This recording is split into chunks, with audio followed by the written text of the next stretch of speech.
about my favorite subject, death and life after death. A lot of people say that's baloney. And I tell them, BS. That's your problem. You'll be pleasantly surprised.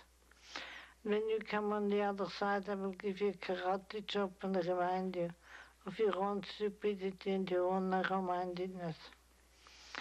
A lot of people say if you talk to people who passed before you that sacrilegious and all that religious baloney, and I tell them, you're so religious, you pray, don't you? They said, yes, every night. I said, to whom do you talk? To Jesus. I said, how long ago did he die? 2,000 years ago, and you talk to the dead.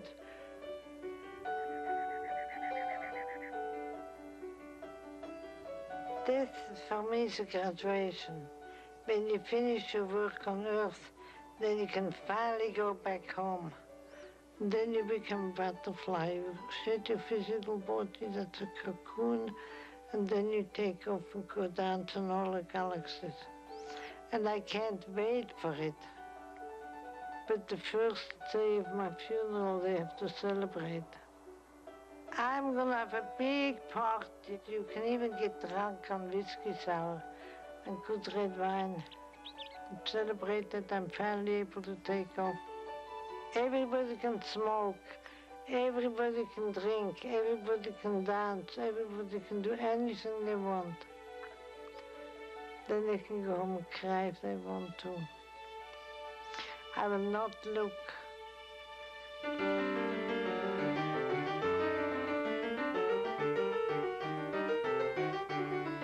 Supposing, just imagine that we pick up the New York Times tomorrow morning and there's this massive headline, science proves that life doesn't end with death. What would it do to us? I think that we're so used to this terror of death and this clinging to this immediate life that it would take a long time to settle down because the change is subtle and profound.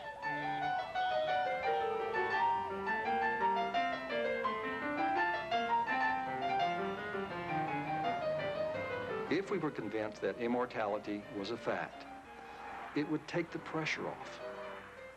It would help us to escape this sense of desperation, that this is all there is. And I think that with this would come a feeling of serenity and peace and tranquility that would be translated into the world. I think we would be less inclined to be at each other's throats in this existence. It becomes a much more humane society across the board. And you don't need to struggle constantly for the biggest power and the most toys, because ultimately we're part of a very long continuum. And this is only seen as a snapshot. And while you're here during this snapshot, you should probably be kinder to people.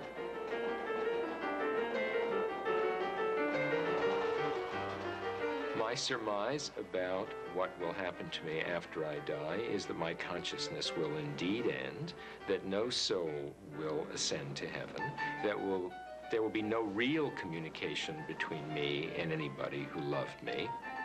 There are lots of times in life that I have predicted something and wished that I was going to be wrong, but none in which I more devoutly wish that I'm wrong than this one.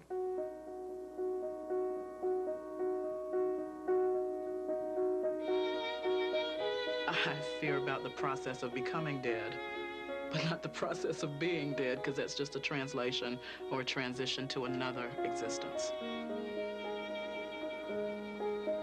I know that my son is alive.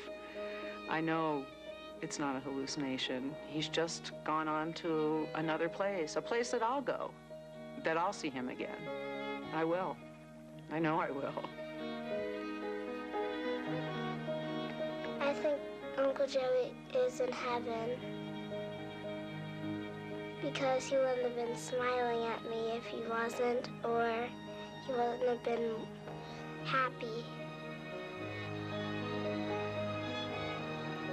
If you realize there's an after and that love is the vehicle that keeps us in touch, then that tells you, I think, a lot about what love is for in this life. And that love survives death. And I really believe it does. especially when there's a strong love. It never dies. It never dies.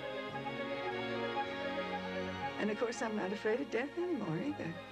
I'm not afraid of it at all. I'm looking forward to it. I'm not in a hurry for it now because I've got too many interesting things going on.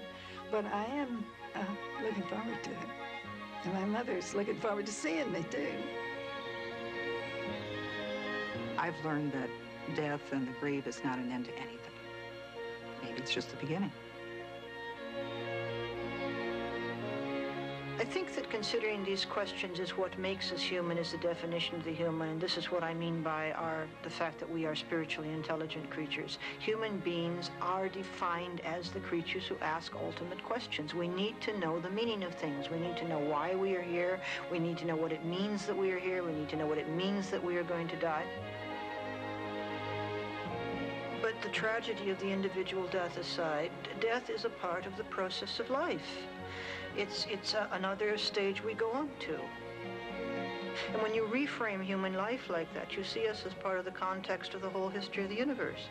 Our bodies are made out of stardust. Our minds follow the same laws and principles that bind the stars together. We're part of this wonderful cosmic drama. Death is part of the wonderful cosmic drama.